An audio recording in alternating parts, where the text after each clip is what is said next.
Compose, épisode 60. Tout l'intérêt, je pense, du stand-up, c'est de se créer sa personnalité, de s'extrapoler aussi sur scène, de trouver qui on est. Une fois qu'on a trouvé qui on est, on l'extrapole à fond et sur scène, on est un vrai personnage en fait, mais en restant, comme je dis, naturel et en paraissant simple. Et c'est là qu'on sort du lot pour moi. Maintenant, ça, quand je le dis comme ça, c'est quelque chose qui prend pas 2 mois pour moi, c'est quelque chose qui prend des années. Et je dis ça en sachant que moi, j'ai toujours pas trouvé ce personnage que je dois extrapoler et que je cherche encore. Et ça passe par plein d'étapes et ce travail différent. Il y en a qui le trouvent très, très rapidement. Et c'est très chouette. Et du coup, ils ont cet engouement, ils sont appelés un peu partout et je trouve ça très fort. Mais il y en a qui mettront plus de temps à le trouver. Et c'est comme ça que je pense qu'on sort du lot, c'est quand on a vraiment une sorte de personnalité forte.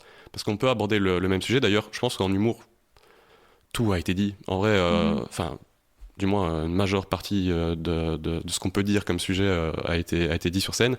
Ce qui est intéressant, c'est l'angle que tu prends ou la personnalité avec laquelle tu abordes le sujet. Et donc c'est là que pour moi on sort du lot. Mais ça prend des années et des années, ça se construit. Il y a des tests, parfois on voit des gens arriver, ils ont une personnalité et puis c'est pas eux, ils s'en rendent compte. Le public s'en rend compte aussi en général. Ouais. Enfin, je trouve que nous on s'en rend compte aussi. Et puis ça change, c'est pas grave, on est là pour tester, et c'est comme les blagues finalement. Donc on en écrit une, on se dit c'est du génie, on la teste, ça marche pas du tout, on fait je suis une merde. Et voilà, c'est un peu ça, mais voilà, ça prend du temps.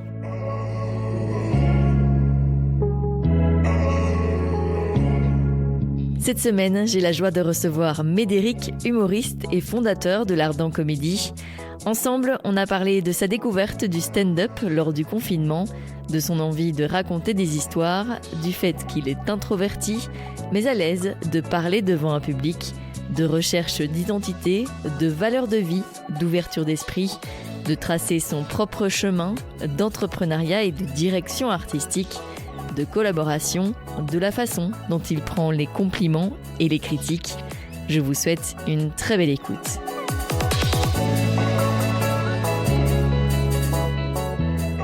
Merci Médéric d'être avec moi aujourd'hui sur Compose. Ça fait plaisir. Tu es donc humoriste et tu as aussi créé l'Ardent Comedy Club. On y reviendra un peu plus tard, mais en fait je voudrais commencer par vraiment les débuts. En fait, comment est né ton intérêt pour le stand-up ? Alors mon intérêt pour le stand-up, je crois que je vais avoir une réponse vachement différente de la plupart des gens qui te diront « Ouais, depuis que je suis tout petit, j'ai toujours voulu faire ça ». Moi, j'ai jamais su que c'était possible. Donc, j'imaginais même pas ça dans un monde parallèle ou celui-ci, du coup. Et pour te dire, c'est même pas que je voyais ça de loin en me disant « Ah, ce serait bien de faire ça ». Ouais. C'est qu'un jour, je me souviens, j'étais en secondaire et donc je vais en cours. Et là, il y a un prof qui nous fait... un prof que j'aimais bien en plus. Et je suis fort influençable et il fait « Moi, je crois que personne pourra me faire rire à partir du moment où tu me dis « Assieds-toi, je vais te faire rire ». Et donc, moi, je suis là en mode « Il a tellement raison. Il a tellement raison, c'est tellement ça. » Et j'étais persuadé de ça et du coup, je regardais rien en stand-up ou en one-man show, en comédie ou quoi que ce soit. Et c'est hyper tard parce que c'est limite pendant le confinement, donc où j'étais un peu solo chez moi, que j'ai regardé des stand-up, que je commençais à voir un peu la chose. Et moi, j'ai toujours voulu raconter des histoires et je trouvais ça fort comme format, c'était fort des blagues, c'était très court ce que je voyais. Et puis un jour, il y a Ken Kojandi qui sort son Pulsion en entier. Et c'est une immense histoire, enfin dedans il raconte des histoires incroyables. Et j'étais là en mode, putain mais c'est fou qu'avec un micro, juste un micro, tu sais faire ce que j'ai toujours voulu faire, à savoir raconter des histoires, quoi. Et du coup, je me suis fort intéressé au stand-up, j'ai beaucoup écouté de podcasts à ce moment-là. Mais je te parle de ça, c'était il y a du coup 3-4 ans grand maximum que je me suis intéressé à ça. Et par contre, ça a été un vrai coup de cœur. Parce que, comme je t'ai dit, j'ai toujours voulu raconter des histoires, peu importe le format. Je suis très fan de films, de cinéma, de séries, de livres. Et en fait, je trouvais que c'était un moyen de le faire sans trop de technique derrière. Ouais. Donc, je me suis lancé dedans. Et c'est devenu un petit peu une passion. Parce que je suis un peu tombé amoureux de l'art du stand-up. En vrai, je trouve ça trop fort. Et je sais pas si c'est une finalité en soi pour moi. Mais en tout cas, je sais que toute ma vie, j'aurai envie d'en faire. Ça, c'est sûr, certain. Et pourquoi t'es tombé si amoureux du format, justement ? Qu'est-ce qui te plaît dans le stand-up en particulier, tu vois ? Eh ben, écoute, je crois que c'est parce que c'est simple, en fait. En fait, j'adore un truc, c'est marrant parce que j'en ai beaucoup parlé ce week-end, mais j'aime beaucoup la complexité et la simplicité. En fait, tu vois, c'est très bizarre de dire ça parce que c'est vraiment les opposés. Mais je pense que dans le stand-up, on doit rendre la chose simple et accessible, alors que derrière, en fait, on délivre quelque chose de parfois très complexe. C'est-à-dire que le public ne se rend pas compte de tout ce qu'il y a derrière. Et le stand-up, c'est un peu l'art de raconter une histoire de façon un peu genre, je te le raconte autour d'un verre et ça a l'air tout à fait pas travaillé, naturel. Ouais. Alors que derrière, en fait, ça fait des années que l'histoire est travaillée, mais pour qu'elle paraisse pas du tout travaillée. Et donc ça, je sais pas, ça, c'est un art qui me passionne juste pour ça. Parce qu'il y a tous des petits tips. Il y a une grammaire de l'humour incroyable derrière. Et je sais pas, je trouvais ça incroyable, j'aime beaucoup ça. Et voilà, Trop bien. Et du coup, comment t'es passé de ok, j'adore ça à je vais en faire et je vais monter sur scène? Bah écoute, donc j'ai découvert ça, on va dire. J'ai adoré. Puis je me suis pas dit que j'allais monter sur scène spécialement. Je n'étais pas en mode j'ai envie de faire ça, parce que pour moi c'était toujours impossible. En gros, il fallait être connu pour faire du stand-up ou pour faire n'importe quoi. Il fallait être connu. Mais comment est-ce qu'on est connu? Bah bonne question. Et du coup, c'est en me posant beaucoup de questions parce que je pense que j'étais encore aux études au moment du confinement. Les examens Covid et tout ça, c'était très facile. Hein. Mais en attendant, j'avançais et je me disais, je sais pas ce que je veux faire. Parce que plus j'avance et plus, à un moment, c'est bien d'avoir fait des études, mais il faut que tu trouves un travail aussi. Ouais. Et moi, j'avais fait un peu des études bateau, et je mets des guillemets dessus parce que c'est pas que c'est des mauvaises études ou quoi, mais j'ai fait le droit. Pas parce que je suis passionné de droit, parce que je me suis dit, c'est la chose qui va me fermer le moins de portes possible. Chose qui est pas forcément vrai d'ailleurs, parce que plus tu avances et plus tu te spécialises. Waouh. En tout cas, pas en français, hein. C'est pas du tout le français qui a été ma spécialité. Et entre guillemets, c'est juste que je suis avancé, je me suis dit, ce sera comme le droit et ce sera comme fort juridique, peu importe le domaine dans lequel je travaille. Par contre, un truc qui était flagrant chez moi, enfin, du moins selon le retour de mes amis, c'est que je savais très très bien raconter les choses. Et là, on en revient sur le fait de raconter les histoires. On me disait, mais limite, j'ai des potes qui me disaient, mais limite, je préfère que tu me racontes un film que de voir le film. Parce que tu mets des trucs dedans, c'est fort. Et dès que ça me passionnait, j'étais là en mode, c'est incroyable, j'ai envie de faire ça. Et le stand-up, je l'ai un peu pris comme ça en me disant, mais en fait, raconter des histoires, on y rajoute quelques blagues, c'est drôle, machin et ça, mais en soi, on raconte des histoires sur scène. J'ai envie d'essayer, parce que apparemment les gens disent, tiens, t'as un vrai talent pour ça. Et moi, je leur répondais, c'est pas un métier, dommage. En fait, si, ça peut être un métier. Et donc, j'ai décidé, après, je pense, un an après avoir découvert le stand-up, d'envoyer ma petite candidature sur openmic.be. Coucou Bilal. Et en fait, j'ai eu de la chance de fou parce que je me souviens, il m'a répondu c'est la fin du Covid, donc j'ai 300 millions de demandes. Ah ouais. Donc, pas tout de suite. Et je crois que 2 semaines après, il m'a renvoyé un mail sans que je demande rien parce que franchement, j'aurais pas spécialement persévéré parce que je suis pas à m'imposer énormément. Il m'a dit, on a de la place, est-ce que tu veux venir jouer? Et c'était vraiment par échange de mails à l'époque, c'était très simple. Et je dis, bien sûr. Et je me souviens, j'ai stressé comme pas possible, je savais pas quoi dire finalement. Mais ça a été ma première scène et ça s'est très bien passé. Enfin, je veux dire, au niveau du retour, c'est très bien passé, moi, comment je l'avais ressenti.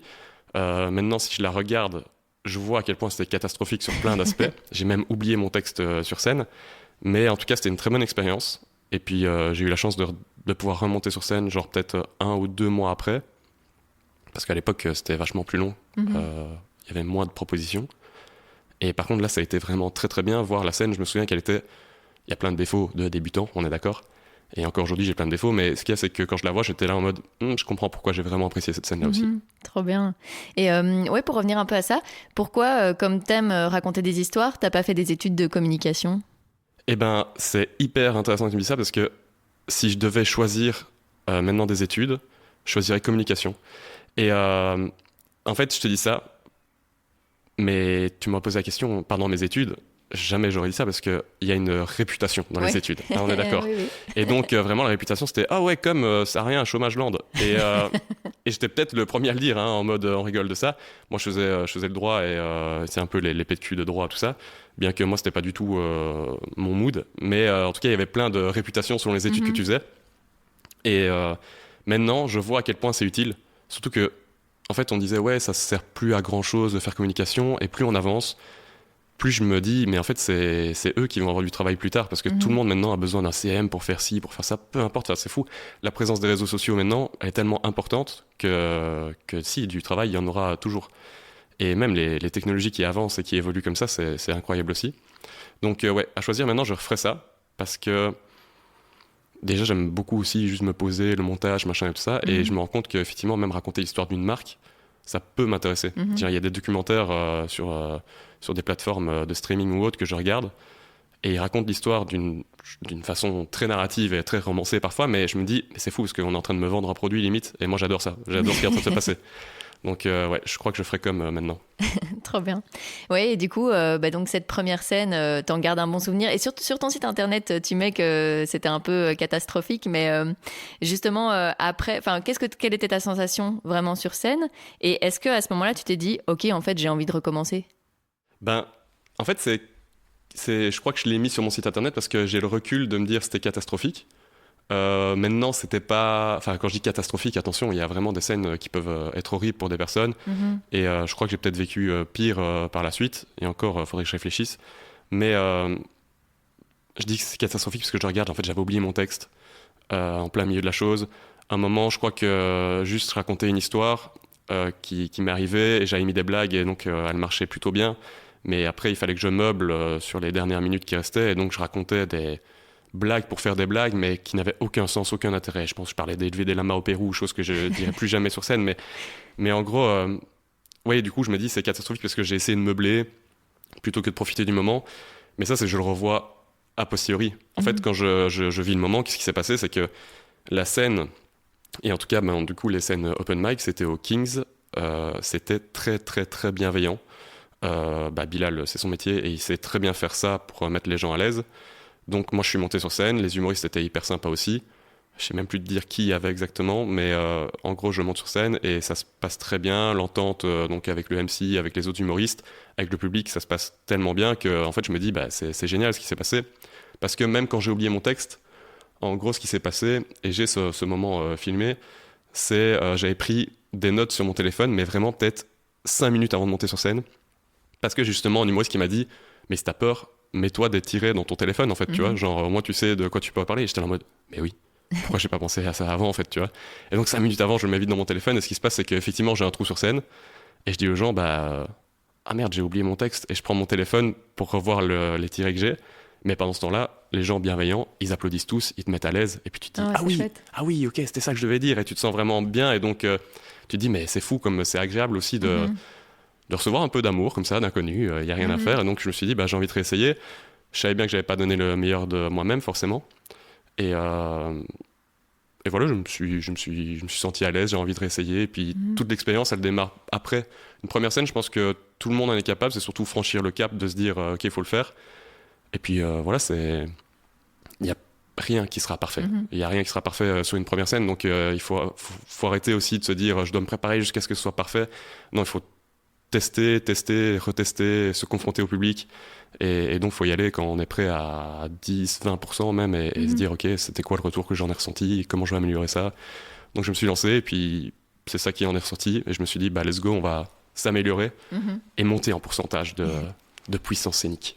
Et avec le recul et toutes les expériences de scène que tu as aujourd'hui, tu es content d'être justement passé par l'open mic et cette bienveillance aussi créée par Bilal, parce que là, le public est conscient que vous êtes tous pour la première fois ou presque sur scène et du coup, il sera plus bienveillant que certains publics. Donc, tu es content en fait d'être passé par cette scène-là? Ouais. En fait, ça m'a peut-être forgé dans l'artiste que je suis devenu. Ou du moins ce que j'ai envie de faire aussi avec Ardent Comédie, du coup, c'est vraiment le maître mot, c'est bienveillance. Parce que monter sur scène une première fois, peu importe le texte, il peut être incroyable, ça peut être le meilleur texte qu'on ait jamais entendu, ou un texte vraiment nul.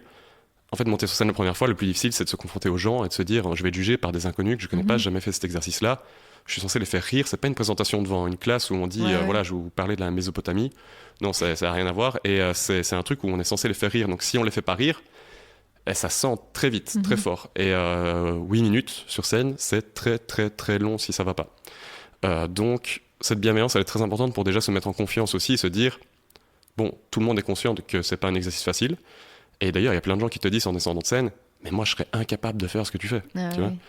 Et voilà, moi, je sais que j'ai une facilité quand même à parler devant des gens. Donc, moi, je suis quelqu'un de très introverti, bizarrement, on pourrait le dire, parce que j'ai du mal à parler à une personne en face à face.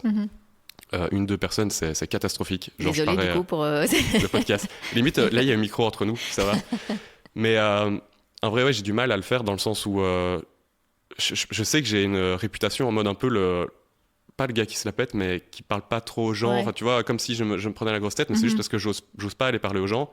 et que apparemment ma tête au naturel dégage quelque chose qui est en mode je vous aime pas, alors que c'est pas vrai, j'aime beaucoup les gens, c'est juste que j'ai du mal à leur parler, mais face à un public par exemple je suis beaucoup plus à l'aise, donc si tu mets 50 personnes devant moi, là par contre il y a zéro souci.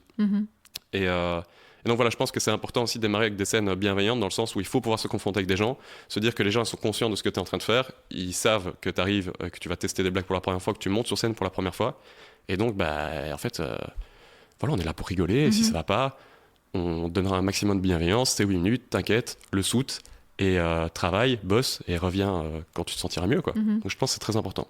Et tu sais d'où ça te vient, cette aisance sur scène ? Eh ben écoute, pas du tout. Pourquoi ? Je sais pas. Je sais que j'ai facile à parler en public, et pas en privé, bizarrement. Ouais. Mais je sais pas trop d'où ça peut venir. Je sais que dans la présentation orale aussi en cours, ça me dérangeait pas, je pouvais passer premier, dernier, enfin peu importe, j'étais pas trop stressé. Mais j'ai jamais fait de théâtre ou quoi que ce soit, donc je peux même pas dire que ça vient de là. Ouais. Quand j'étais petit, quand j'étais jeune ado, je voulais être musicien à la limite, et je suis monté sur scène avec mon groupe à l'époque, et j'ai joué. Mais tu sais, quand t'es guitariste, parce que c'est ce que j'étais, dans un groupe, bah, tu montes en équipe, t'es pas celui qui est à l'avant de la scène non plus. Donc moi je faisais mon truc, et puis voilà, j'étais pas très doué d'ailleurs, mais je faisais mon truc, et voilà, ça passait. J'étais là en mode bon, on n'a pas fait trop de fausses notes, ça va. Mais quand t'es humoriste, t'es seul sur scène et que tu montes face à un public, c'est totalement différent, donc je peux même pas dire que ça vient de là. Je sais pas, juste... Ouais, parce qu'en plus là, il y a aucun artifice, quoi. T'es vraiment tout seul avec ton micro, il y a rien, il y a pas de décor, il y a rien, t'es vraiment tout seul, quoi. Ben je sais pas trop d'où ça vient. C'est une sorte d'aisance, tu vois, il y a des gens qui parlent de talent aussi, entre guillemets, ou moi je parle de facilité. Je pense que la facilité que j'ai dans cet art-là, c'est le fait de pas trop stresser, et d'être sur scène et de me dire, ok, les gens sont là. Je crois que je suis très vite conscient du fait qu'ils sont là pour passer, on est tous là pour passer un bon moment, on n'est pas là pour se juger l'un l'autre. Et puis si ça va pas, je suis pas parti sur 1 heure de sketch non plus là pour le moment, donc je me dis, écoute, si ça va pas, dans 5 minutes c'est fini pour tout le monde. Donc voilà, c'est ça. Ouais, justement, tu le disais, donc au début c'était plus difficile de trouver des scènes, il y en avait moins, donc tu jouais une fois par mois, etc. Comment ça s'est développé ? Comment tu as commencé à faire vraiment plus de scènes un peu partout ? C'est une bonne question, parce que je réfléchis un peu. Donc je sais que j'ai commencé sur openmic.be du coup, et puis donc ma première scène s'est passée là, ma deuxième s'est passée là, et je crois que tu vois, j'ai un peu trouvé le créneau en me disant c'est facile, il suffit d'envoyer un mail, où il avait déjà peut-être installé le site avec les inscriptions, mais bref, c'était simple. Et puis lui il te dit, et moi aussi je le dis aujourd'hui, je dis on a X places par mois, vous êtes le triple à demander pour jouer, et triple c'est vraiment un euphémisme. Mais du coup il disait il faut trouver des nouvelles scènes, et puis tu rencontres 1 ou 2 artistes à qui tu parles aussi avant, et puis tu te dis mais t'as déjà joué là, t'as déjà essayé, il suffit de contacter machin. Donc au début tu contactes, il y a des scènes qui n'existent même plus aujourd'hui que j'ai fait, et petit à petit c'est ça, c'est un peu du réseautage, l'air de rien, c'est fort réseautage, c'est à dire que tu vois un artiste, tu discutes, il t'invite à sa scène, toi tu peux demander aussi, tu dis j'ai vu que t'avais ça, pourquoi pas essayer. Et puis petit à petit les portes s'ouvrent, et moi j'ai eu de la chance d'arriver juste après le Covid, c'est-à-dire que tout le monde voulait jouer, et tout le monde jouait, donc il n'y avait pas énormément de place, mais du coup ça a manqué à tellement de gens qu'il y a beaucoup de gens qui ont créé aussi des scènes, et qui ont créé des opportunités. Et en créant des opportunités, t'es vite contacté, si t'es pas trop mauvais forcément, et que t'as le contact, tu vas un peu parler aux gens, et que t'es en fait gentil, il faut être gentil simplement, il n'y avait pas de secret. Et voilà, donc j'ai eu des opportunités, c'était chouette. Et puis petit à petit elles sont créées de plus en plus. Moi je me suis dit à Liège il n'y avait rien à ce moment là, et donc je voulais aussi que ça se passe à Liège, et j'ai aussi essayé de créer les miennes. Et d'un côté quand tu crées les tiennes, c'est aussi du réseautage en mode business, on va se dire, c'est à dire que si tu en as une, tu vas être invité à beaucoup plus d'endroits, parce qu'on a envie que toi t'invites les gens aussi en retour. Donc voilà, ça c'est moi j'en ai profité. C'est pas spécialement ma mentalité. Moi, tu peux venir, et c'est pas pour ça que je dois venir chez toi après, mais voilà, ça s'est fait naturellement, j'ai envie de dire. J'ai pas trop forcé. Et du coup, je pense que c'est aussi la chance que j'ai eue, parce que je sais que c'est plus compliqué pour certaines personnes, et d'autres qui ont des accès plus faciles. Mais moi, je crois que c'est surtout la période qui a fait qu'il y a eu une sorte de forte demande à ce moment-là, et qu'on s'est dit, let's go, il faut créer des scènes, il faut créer des opportunités. Il y a plein de nouveaux artistes. J'étais dans ces nouveaux artistes-là. Et puis je puis jouer à droite à gauche, mais maintenant encore aujourd'hui, il y a des scènes sur lesquelles je joue pas. Et puis ça arrivera quand ça arrivera. Ouais.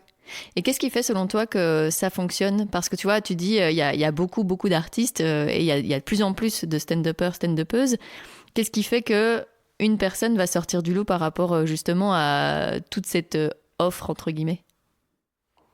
Je sais pas si sortir du lot c'est intéressant, mais en fait au début, enfin en tout cas quand il y a des jeunes stand-uppers ou stand-uppeuses, au début voilà, comment dire, je dois réfléchir. En vrai, j'ai l'impression que on est dans une période où au début on est tous plus ou moins comme dans un moule. Je veux dire, il y a tellement des codes dans le stand-up et de la grammaire dans l'humour qu'on va monter sur scène et au début ça va être un peu oui bah voilà, ça fait rire la salle, c'est très chouette. Et puis tout l'intérêt, je pense, du stand-up, c'est de se créer sa personnalité, de s'extrapoler aussi sur scène, de trouver qui on est. Une fois qu'on a trouvé qui on est, ben, on l'extrapole à fond et sur scène, on est un vrai personnage en fait, mais en restant, comme je dis, naturel et en paraissant simple. Et c'est là que on sort du lot pour moi.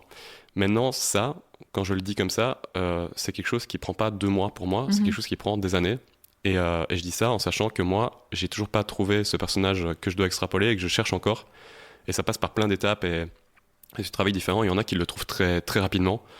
Et c'est très chouette et du coup ils ont cet engouement, ils sont appelés un peu partout et je trouve ça très fort.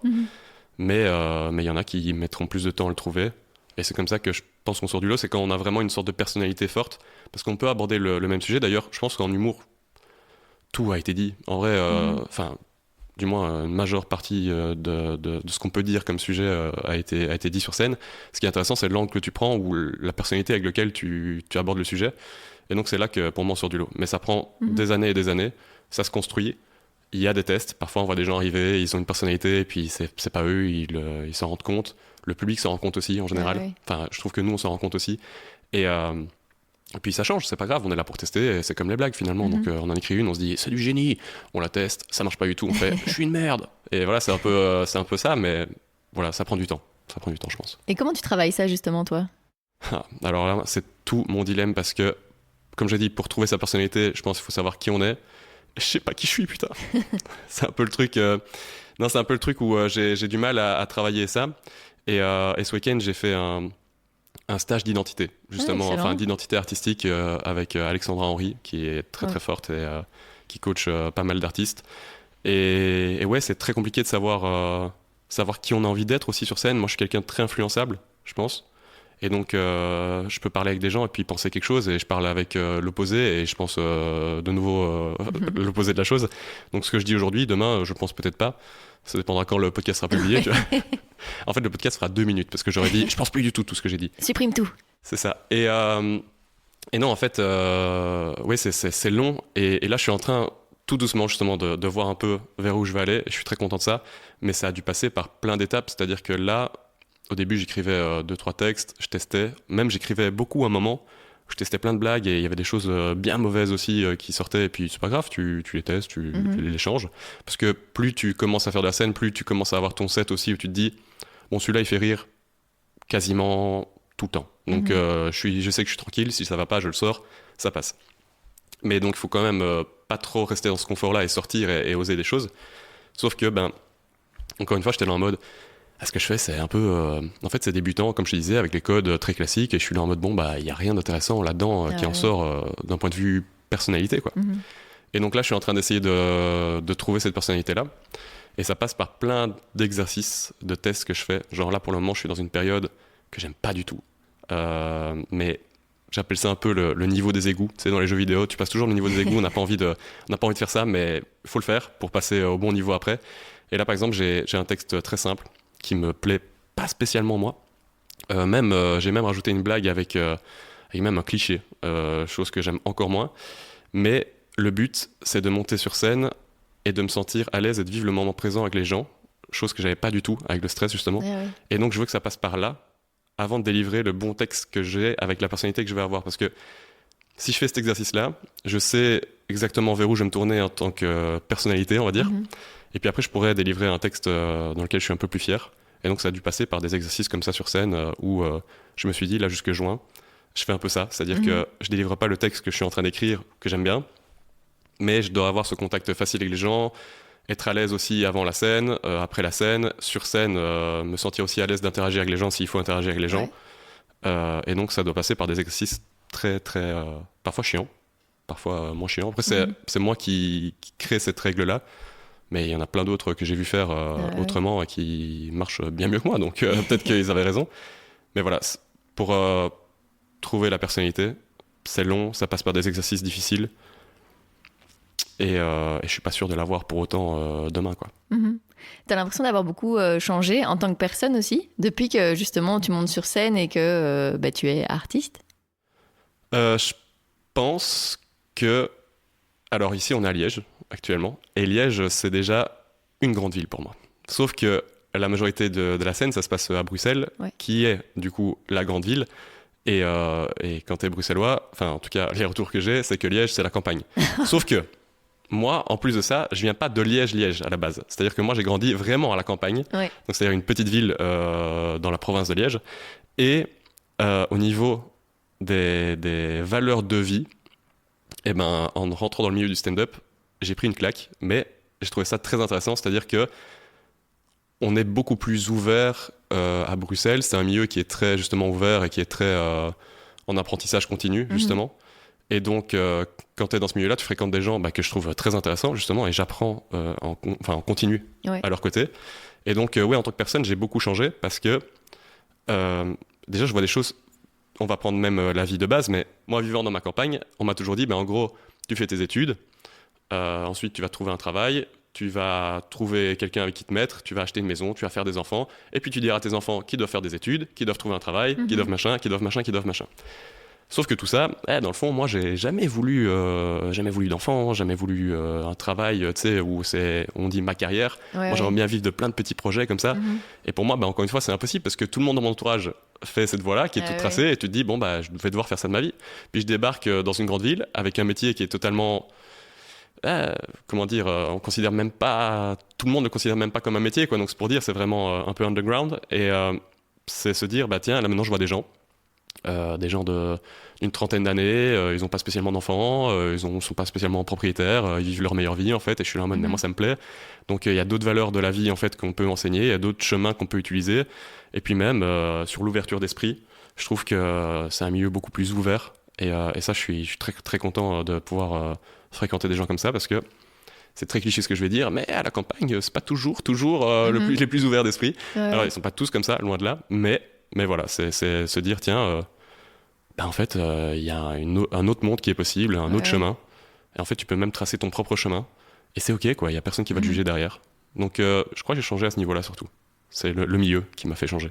Tu t'attendais vraiment à avoir à te confronter à un monde totalement différent en te disant juste, tiens, je vais me lancer dans le stand-up. Et puis, en fait, tu découvres tellement de choses, même au-delà du stand-up, quoi. Tu t'attendais à ça? Je sais pas si je m'attendais à ça, mais j'avais envie que ce soit ça. Donc j'ai pas été déçu. Parce que tu sais, quand tu regardes, du coup, c'est un peu le rêve d'un gamin, mais quand je suis à la campagne, moi je connais rien du stand-up, mais quand je vois des spectacles, je me dis, c'est trop cool. Puis t'écoutes des podcasts aussi, où tu regardes des interviews. Les gens, ils parlent d'un monde que tu connais pas du tout, limite, c'est très bizarre de dire ça, mais c'est vrai. Ils me disent, oui, les gens sont comme ça, c'est la grande ville. Moi j'ai plus de voiture parce que je vis en ville et que j'ai pas envie d'avoir de voiture, ça n'a aucun sens, patati patata. Je prends l'exemple de la voiture pour en prendre un, mais il y en a 1000 autres. Et en fait, tu te dis, mais c'est cool cette vision des choses, sauf que moi ici, il n'y a personne que je fréquente qui est comme ça. Et puis donc, je monte un peu, entre guillemets, à la ville et je fréquente un peu un art nouveau, on va dire, ou du moins un métier nouveau. Et je me rends compte que je suis pas le seul à vouloir ça, et qu'il y a des gens qui vivent comme ça, que je peux côtoyer du coup, et que ça va très bien, quoi, tu vois. Et puis il n'y a rien à faire. C'est un peu cette phrase qui dit, t'es là, somme des 5 personnes, je crois que tu fréquentes le plus, ou bref, je sais plus trop c'est quoi la phrase. Mais en fait, du coup, si tu fréquentes pas du tout des personnes comme ça, tu peux pas toi-même évoluer dans ce sens-là, parce que juste, on a besoin de se réconforter aussi dans le regard des autres et en regardant les autres. Et donc, je trouve que j'avais envie de ça plutôt que besoin de ça, mais je suis content de l'avoir trouvé. Trop bien. Et oui, t'en parlais un peu tantôt, donc t'as lancé l'Ardent Comédie. Comment t'es passé, parce que oui, il y a moins de scènes à Liège de base, mais comment t'es passé de, en fait, c'est moi qui vais organiser ces scènes, parce que c'est un métier aussi totalement différent que de monter sur scène, de les organiser. Oh oui. En gros, ouais, c'est-à-dire que moi, je faisais beaucoup le chemin pour aller à Bruxelles, justement, ou dans d'autres villes, parce que c'est là que ça se passait. Et je me suis dit, mais c'est fou, parce qu'à Liège, pour moi, ça restait une ville, c'est une grande ville. Et il y a beaucoup de gens qui sont demandeurs de ça, sauf que ça n'existe pas. Et surtout, il y a une réputation. Tu sais, on a quand même deux grosses belles salles qui sont le Trocadéro et le Forum. Mhm. Et ils te disent tous, c'est le meilleur public au monde. Genre, enfin, de francophonie, on va dire, si je peux dire francophonie. Mais quand t'as des artistes qui viennent, ils aiment bien capter leur spectacle ici. Et je me dis, mais c'est fou qu'on ait le meilleur public, qu'on ait plein de talents aussi, parce que des jeunes, il y en a plein qui veulent être artistes ici à Liège, et qui est pas ça, quoi. Et du moins, il n'y avait pas ça à la période où je me suis posé la question, parce qu'il y a eu ça avant moi, mais des années avant. C'est-à-dire que moi, à ce moment-là, du coup, j'étais en mode, on me fera pas rire si on me dit de faire rire. Et puis ça s'est arrêté, parce que on n'était pas en plein boom du stand-up aussi, donc c'est peut-être plus compliqué et autres. Et donc je me suis dit, let's go, créer un truc. Je l'ai fait de mon côté. Je me souviens de la première scène, c'était fou parce que je vais trouver un partenaire. On fait sans réservation, enfin, il n'y avait pas de réservation payante, mais il y a peut-être un événement Facebook. Et c'était pas dans l'hypercentre de Liège, donc c'était décalé en plus. Donc en gros, il fallait une voiture ou un bus ou quoi que ce soit. Et je me dis, j'arrive le jour J, on prépare tout, parce que on prépare tout avec un ami, et je me dis, mais en fait, c'est fou, parce que on est en train de tout préparer, mais il va y avoir peut-être personne, en fait. Je sais même pas le nombre de personnes qui peuvent venir. J'ai pas de garantie, j'ai pas d'amis ou quoi que ce soit que j'ai prévenu, parce que c'est quelque chose sur lequel je suis très pudique, et donc je veux pas que spécialement des proches viennent me voir ou viennent à mes scènes, du moins au début. Et donc je suis là en mode, mais en fait, on fait tout ça, mais il va peut-être y avoir 4 personnes. Et ce jour-là, c'était exceptionnel, parce que je book des artistes que je finis par rencontrer, parce que moi-même, je jouais sur la scène. Et en fait, il y avait des gens assis par terre, enfin sur les escaliers, partout. En fait, on avait beaucoup trop de monde. On devait même, enfin, on aurait dû refuser des gens. Vu que c'était la première fois, on l'a pas fait parce qu'on était là en mode non, c'est trop bien, il se passe des choses. Mais c'était full. Je me souviens toujours de ça. C'était en avril de je sais plus quelle année, pas l'année passée, il y a 2 ans du coup. Et ça s'est hyper bien passé pour la majorité des artistes, je pense. C'est même là, petite anecdote, que Damien, l'agent de Lola, Moana et Marine, a repéré Lola, je pense. Trop bien. Donc, parce qu'elle m'avait envoyé un message après pour me dire, tiens, il y a quelqu'un qui m'a contacté, je sais pas si tu connais. Moi, je connaissais pas, parce que comme j'ai dit, j'ai pas invité des gens particuliers. Mais c'est ça, c'est passé, c'était très très bien. Et je pense que Lulu a trouvé ça très très bien aussi, mais ils nous ont jamais rappelé. Mais c'est pas grave, c'était un test.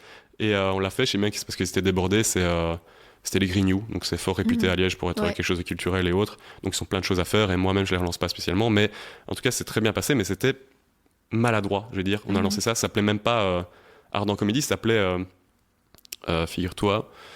En gros, je regardais un peu ce qui se faisait, j'aime beaucoup ce que faisait Bilal. Enfin, j'aime beaucoup ce que faisait, il le fait toujours, donc j'aime beaucoup ce que fait Bilal. Et ça s'appelait openmic.bx à l'époque, je pense. Et donc, je m'étais dit, nous, on va le faire à Liège, puisqu'on va faire un open mic, donc on peut appeler ça .lg.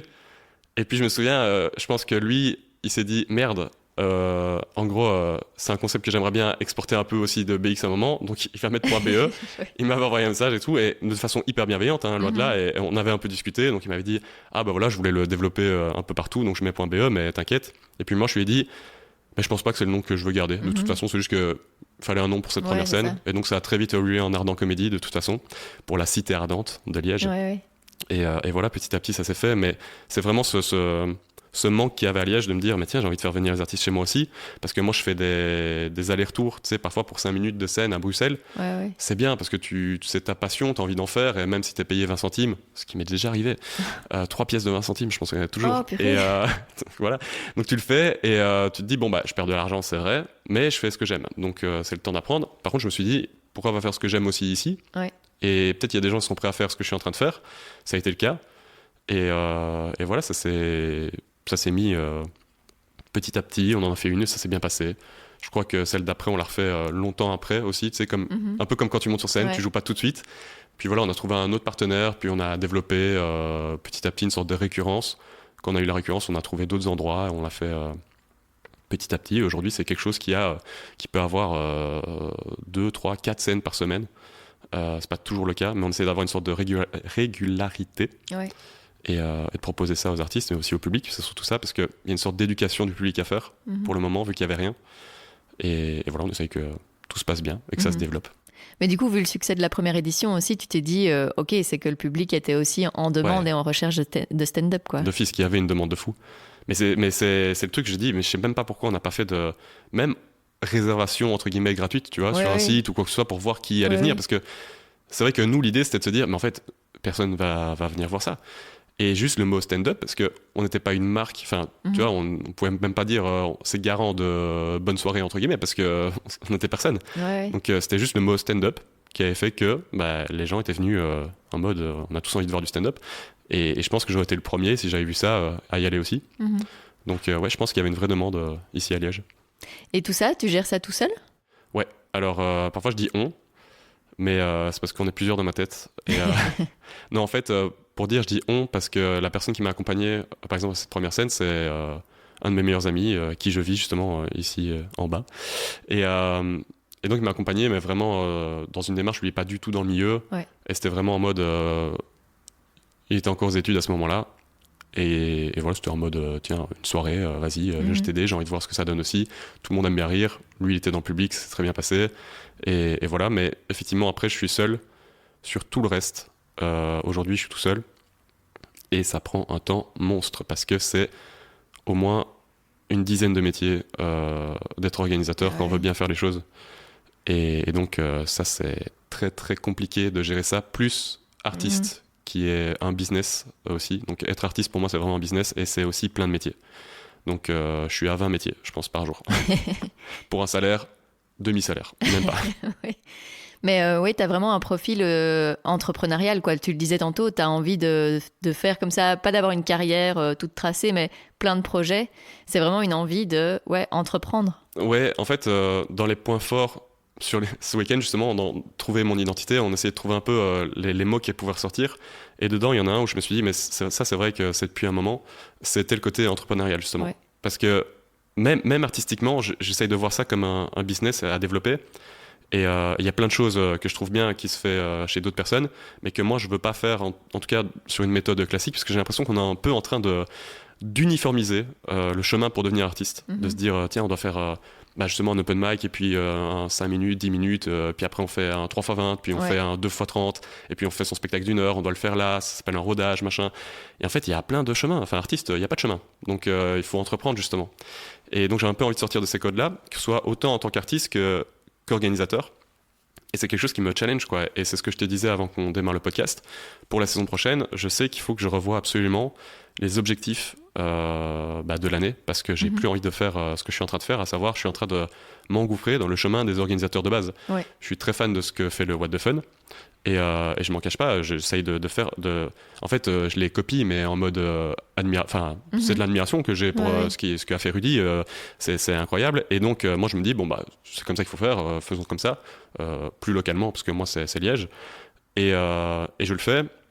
Et aujourd'hui, je suis en train de me dire, c'est bête, mais quand je vais voir Drôle de Move, je me dis, il y a une autre façon de faire aussi. Et est-ce que j'ai pas envie de trouver ma façon aussi un peu à moi ? Et ça, c'est un peu comme artiste. Finalement, je suis en train de le tester.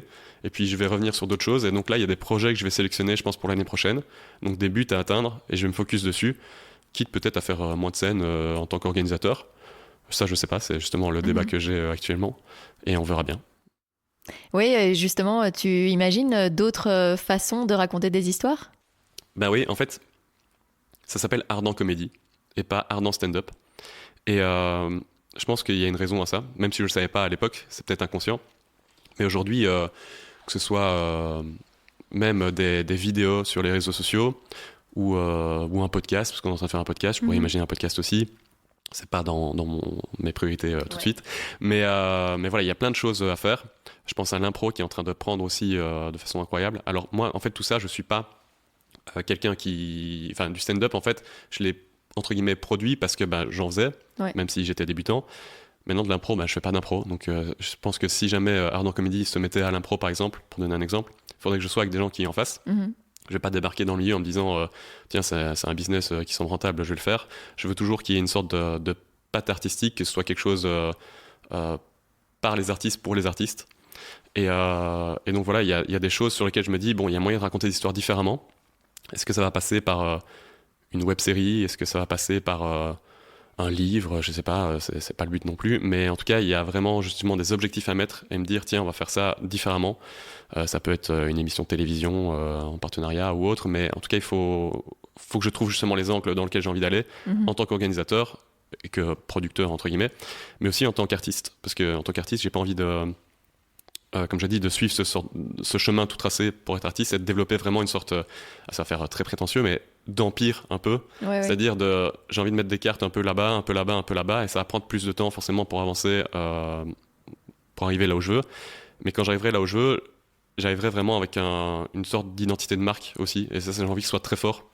Donc voilà, je suis en train de me poser là justement pour la saison prochaine et me dire, ok, les objectifs, ça va être quoi? J'en ai déjà 2-3 en tête, mais je suis pas sûr encore que ça va être ça, donc je les garde un peu en tête pour le moment. Oui, justement, comment tu vas faire pour travailler sur tout ça? Parce que comme tu enchaînes des scènes aussi bien en tant qu'artiste qu'en tant qu'organisateur, est-ce que tu te dis, ok, à un moment, je vais me prendre un mois où je ne fais plus rien et où je pense à justement déterminer ces objectifs? Ouais, alors il y a un peu de ça, c'est-à-dire que là, je vais arriver dans une période qui va être la période estivale, juillet-août, où d'un point de vue artistique, il y a moins de choses, et même en tant qu'organisateur, moi je fais une sorte de pause comme si c'était la fin de saison. Alors il y aura quand même 2-3 scènes en juillet-août, mais qui seront exceptionnelles, parce que juste, il y a le soleil, et que moi je suis artiste, je suis organisateur, mais je suis avant tout un public aussi, et que je sais que quand il fait plein soleil, qu'on a vraiment 4 semaines de soleil par an, on a bien envie d'être en terrasse plutôt que d'être dans une cave à regarder du stand-up. Je le comprends tout à fait, donc c'est plus difficile à remplir, et donc c'est dépenser énormément d'énergie pour remplir une salle, pour au final savoir que tout le monde préférerait être en train de boire un verre en terrasse, donc autant boire un verre en terrasse. Donc il y a cette période-là où je vais pouvoir un peu plus penser sur mes objectifs, mais là vraiment le point important et que je suis en train de faire, c'est j'ai l'impression que l'entourage est très important, chose que comme j'ai dit, vu que j'ai du mal à sociabiliser avec une personne, ça me prend du temps. Mais là, je suis en train de trouver justement une sorte de petite équipe avec qui je vais travailler. Et j'ai l'impression que, enfin, en tout cas, quand parfois je rencontre des gens, là, on est en train de commencer à collaborer ensemble. Et quand je parle avec ces personnes-là, je me dis, mais c'est fou, mais si cette personne était là depuis le début, et aujourd'hui, on serait tellement plus loin. Parce que c'est des gens qui parfois ont de l'énergie, des idées. Et il faut trouver les bonnes personnes. Il faut trouver aussi.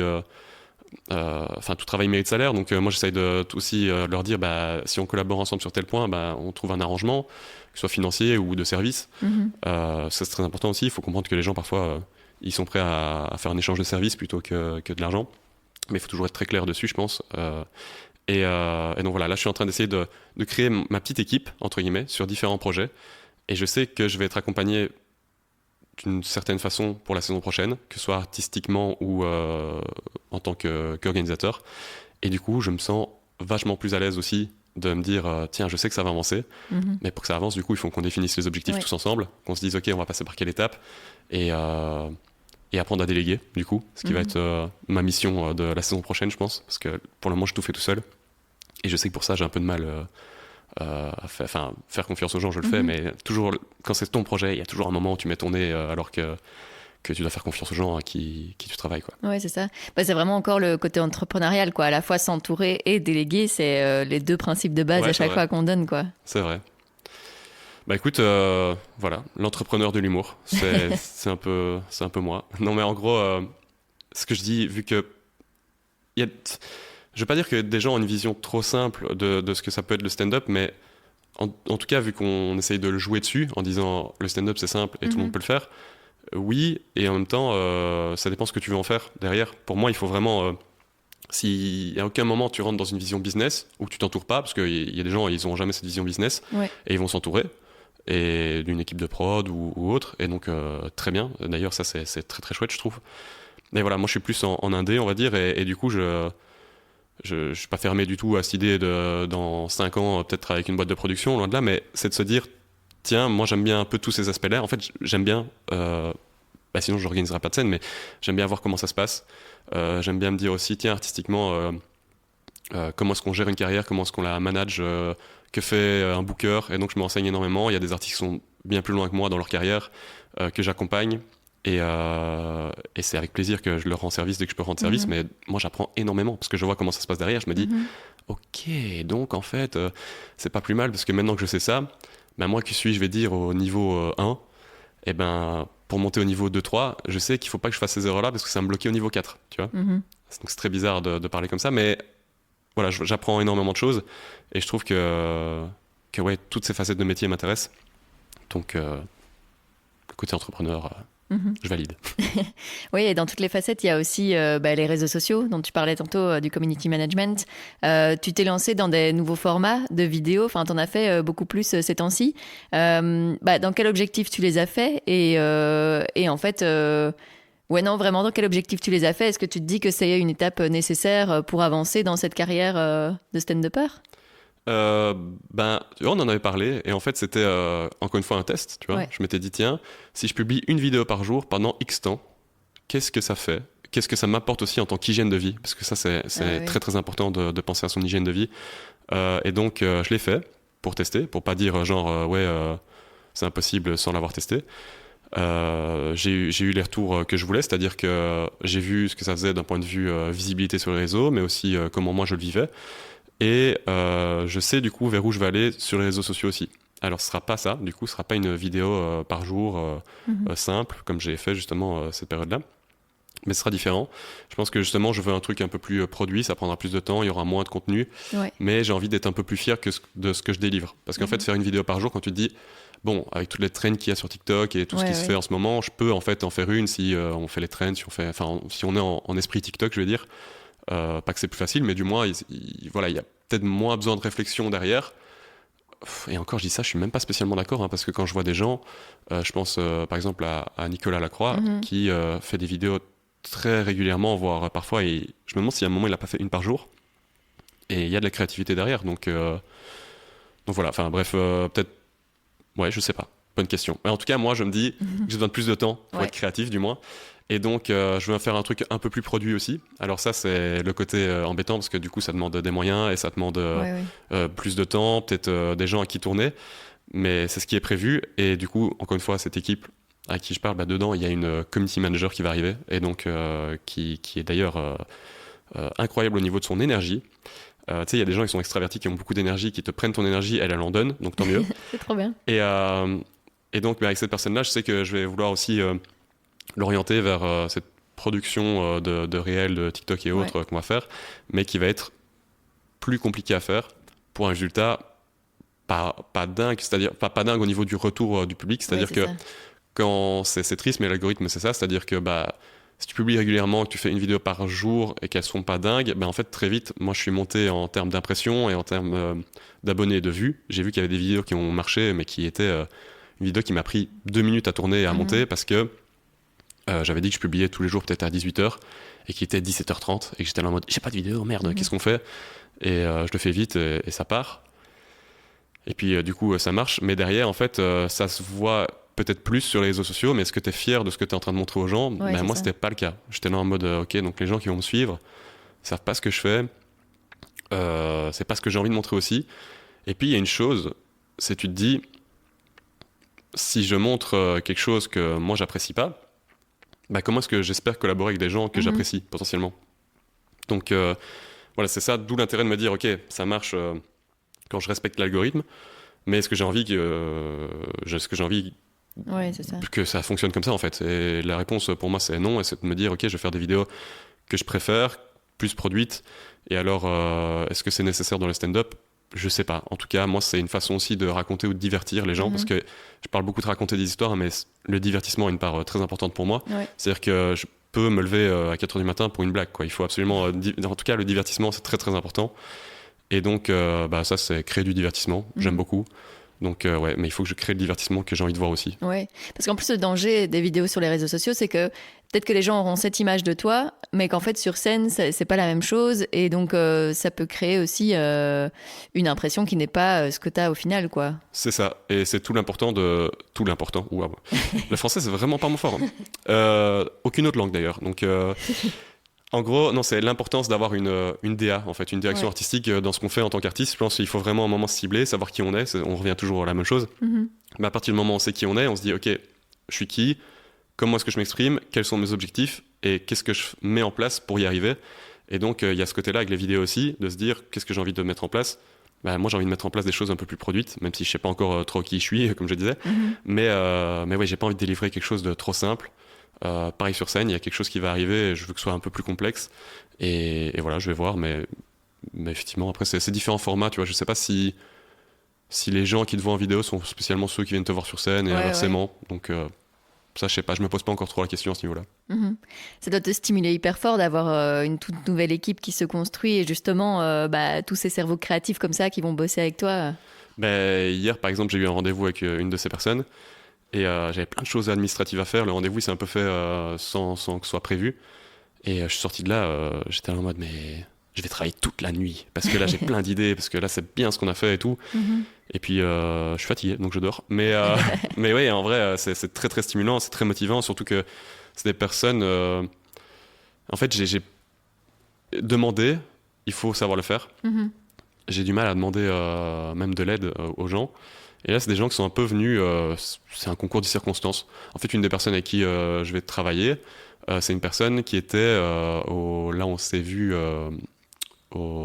avec le Venture Lab notamment. Ouais, au sommet des entrepreneurs. C'est ça, au sommet des entrepreneurs, voilà. Et c'est une personne qui était dans les gradins qui est descendue en courant pour venir m'attraper. Excellent. En mode il faut qu'on se parle. Et moi, tu sais, comme j'ai dit, je suis un peu introverti au début, donc je dis bah oui, bien sûr. Mais tu sais, en me disant qu'est-ce qui se passe? Et puis cette personne m'a mis à l'aise et m'a dit non, mais en fait, voilà, moi je suis là-dedans, elle fait énormément de choses, énormément de boulot. Et elle a ce côté artistique où elle veut revenir dedans. Elle se dit, avec mon métier, je suis en train de m'éloigner. Et moi, je veux vraiment revenir dans l'art. Et donc, ton projet me parle et j'ai envie qu'on travaille, on peut développer ça. Enfin bref, c'est une énergie folle. Et je me dis, mais c'est génial d'avoir des personnes comme ça aussi.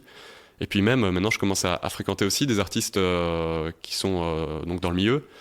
Et de plus en plus à avoir des contacts avec eux et de me dire, comme je dis, à suivre certains artistes sur des projets plus concrets, plus évolués et de voir un peu comment ça se passe aussi. Mais derrière, c'est des gens qui ont une maturité dans l'art beaucoup plus élevée que moi, et donc le fait d'échanger avec eux aussi, c'est très stimulant. Ça te dit, mais oui, en fait, c'est évident. La direction artistique, par exemple, je crois que c'est devenu quelque chose qui est hyper important pour moi, hyper fort, alors qu'à l'époque, j'étais là en mode, oui, il faut faire un 10 minutes, et puis comme je disais, tu vois, un 3x20, puis un 2x30, et puis tu ton rodage. Mais non, là, moi, ce que je veux maintenant, c'est vraiment trouver l'identité forte avant de faire tout ça, quoi. Et est-ce que tu réfléchis justement dans cette optique-là à un spectacle complet aussi ? Ouais, alors pour te dire, donc c'est ce que je disais un peu au début, ce que je fais pour le moment, c'est pas le texte que j'aime bien, donc où je le trouve même un peu simple, et c'est plus ou moins celui-là que j'ai commencé. De temps en temps je change 2-3 trucs et voilà, mais ça fait rire les gens, donc la majorité de scènes se passe très bien au niveau ressenti public, donc les gens ils sont là pour venir rigoler, ils rigolent, le travail est fait. C'est des plateaux aussi, donc ils savent pas très bien qui ils viennent voir, je vais pas dire qu'ils viennent me voir moi spécialement. Mais dedans, je me suis dit, ok, le spectacle, est-ce que je garde ce que je suis en train de faire là maintenant ? Et j'ai mis du temps à travailler. Je suis quelqu'un de très, très, très fainéant là-dessus. C'est-à-dire que d'un point de vue entrepreneurial et organisateur, je travaille, il n'y a pas de souci, parce que c'est des tâches, tu sais, t'as ta to-do, tu le fais. Mais être créatif, et c'est compliqué, tu vois. En fait, il faut que tu te laisses le temps de te dire, là, je me sens bien, je me mets sur une feuille et j'écris, ou enfin, sur une feuille, ordi, ce que vous voulez. Mais en tout cas, c'est très difficile de mettre sur ta to-do, être créatif. Ouais, c'est quelque chose que tu peux moins contrôler, quoi. C'est ça. Et en fait, pour te sentir bien à écrire, il faut te sentir bien dans la vie aussi. Donc, tu as une sorte d'hygiène de vie à trouver qui était compliquée pour moi. Et maintenant, je commence à l'avoir et donc je commence à écrire. Et alors, vu que je suis fainéant, j'ai, pour te dire, même les 10 minutes que je peux jouer là maintenant, je les ai même jamais écrits sur papier. Mais là, je me suis posé il y a pas longtemps et je me suis dit, ok, de quoi j'ai envie de parler sur scène et qu'est-ce que je vais aborder dans un spectacle fil conducteur. Et alors, une personne normale écrirait un spectacle. Mais je crois que j'en ai presque 3 qui sont terminés là. Et c'est un truc de fou parce que je les ai même jamais encore essayés, c'est-à-dire qu'ils sont plus ou moins écrits et il faut muscler le tout, il faut refaire, mais donc je vais le faire pendant 2 mois, je pense, enfin j'espère, parce que je me connais et je sais bien que je vais reporter, et puis voilà. Et puis je vais en choisir un, et c'est là que je vais commencer à le tester en mode plus 10 minutes aussi, 20, 30. Mais effectivement, là j'ai 3 thèmes différents, 3 fils conducteurs différents, qui me plaisent, qui sont un peu plus travaillés, effectivement. Et là, donc, je cherche l'identité que je vais mettre. Et pour chercher l'identité que je vais mettre, c'est ce que je fais pour le moment sur la scène, à savoir, je viens.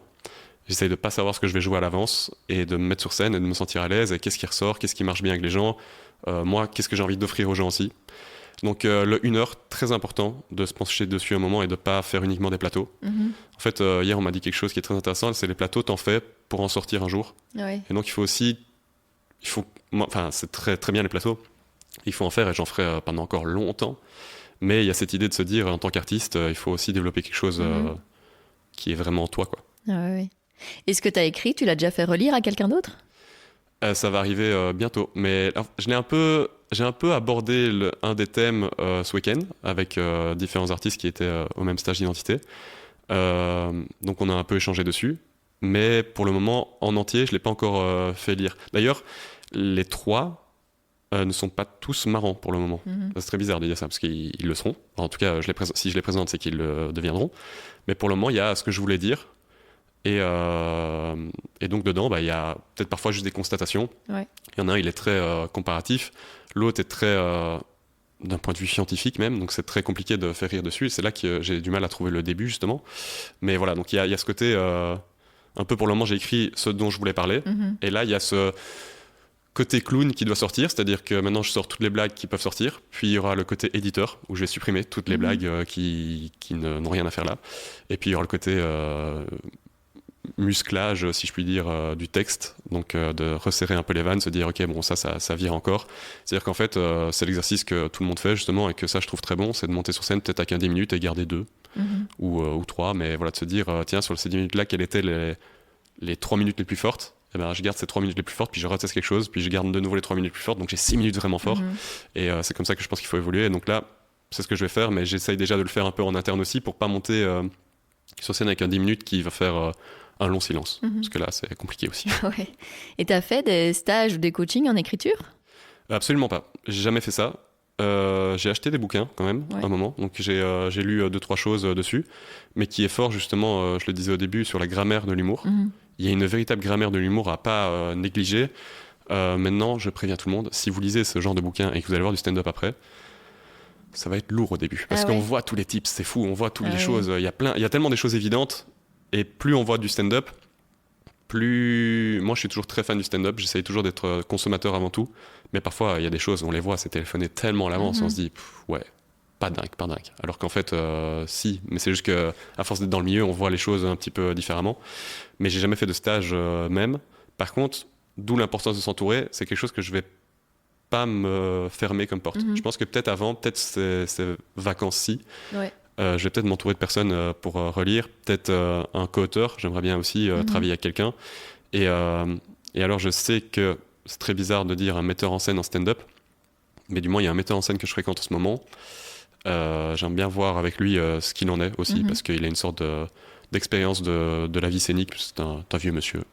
Je pense pas qu'il écoutera ça. S'il écoute ça, désolé. Mais c'est un vieux monsieur, et donc en fait, lui, il est pas du tout axé sur le stand-up. C'est très théâtral et tout ça. Et donc pour lui, c'est nul. Et moi, j'aime bien en fait qu'on vienne me voir et qu'on me dise c'est nul parce qu'en fait, j'ai envie de plaire aussi à un grand nombre. Et me dire, ok, dis-moi pourquoi c'est nul, et là je te dirai peut-être pourquoi j'ai absolument envie de garder telle partie, ou peut-être pourquoi je suis d'accord avec toi sur certaines choses qu'on pourrait peut-être améliorer. Donc voilà, avoir l'équipe. C'est trop bien. Et du coup, et tu l'expliques non-stop, c'est que à chaque fois, il y a des gens vont t'apporter quelque chose et ça va te faire progresser. Et en fait, les critiques aussi bien positives que négatives, tu prends quoi. C'est ça qui te permet d'avancer aussi. Ouais, moi je suis très difficile avec moi-même. Et je préfère aussi qu'on me critique plutôt qu'on m'encourage. J'ai du mal avec les compliments, mais que ce soit professionnellement ou dans la vie privée, je sais pas les accepter. En fait, je les rejette. C'est-à-dire, on va me dire un truc et je vais dire en mode non. Vraiment, je vais insulter la personne alors que c'est un compliment, donc je devrais pas du tout. Mais je pense que c'est parce que je suis très dur avec moi-même. Et du coup, ce qui fait que je peux être très dur avec d'autres personnes aussi. Ça, c'est une mauvaise facette de ma personnalité. Mais ouais, la critique me fait évoluer. Le compliment pourrait, mais j'ai du mal. Ouais. Quelles sont tes envies pour la suite ? Écoute, c'est, comme je dis, de trouver cette identité forte, je pense. Et en fait, entre guillemets, de trouver qui je suis. Ça va être le point de vue artistique. Mais c'est d'évoluer là-dedans, de travailler et de construire un peu à droite à gauche ces petites choses. Parce que comme je dis, le stand-up n'est pas une finalité, donc il va y avoir d'autres projets qui vont arriver aussi, qui vont me plaire et qui vont m'enrichir pour le stand-up, donc c'est pas plus mal. Donc c'est d'avancer. Là, actuellement, je suis vraiment dans un bon mood et il faut que j'avance sur cette voie-là et que je me dise, ok, je sais où je vais, de trouver où je dois aller en fait. Le jour où j'aurai trouvé où je vais, eh ben, il n'y aura plus qu'à le faire et mon chemin sera fait. Et donc, voilà, c'est trouver la destination. C'est trop chouette. Je vais te poser la dernière question du podcast, que tu connais du coup, vu que tu en as déjà écouté plusieurs. Qu'est-ce que tu aimerais oser faire et que tu n'as pas encore fait ? Ben écoute, c'est une bonne question en vrai, même si c'est vrai que tu la poses à chaque fois. Je suis pas le seul à douter dessus, donc ça va. Mais merci de dire que c'est une bonne question. Ouais, non. Qu'est-ce que j'aimerais oser Je crois que il faut que j'assume et en fait ça va passer par l'identité. On revient tout le temps sur la question d'identité, je suis désolé, mais il faut que j'assume qui je suis et ça va passer par là aussi de me dire je vais pas suivre le même chemin que vous, même pour les artistes, je vais pas suivre le même chemin que vous, mais je sais où je vais, je sais ce que je veux faire et du coup je m'en fous entre guillemets du retour critique. C'est pas comme ça qu'il faut faire. Et donc il faut que j'apprenne à m'assumer et à me dire moi je pensais comme ça. Et donc il faut que j'ose absolument assumer qui je suis et sortir de ce milieu-là s'il faut que je sorte de ce milieu-là pour faire d'autres choses. C'est oser assumer qui je suis et l'identité que je veux défendre. Et voilà. Trop bien. Merci beaucoup. Eh bien, merci à toi.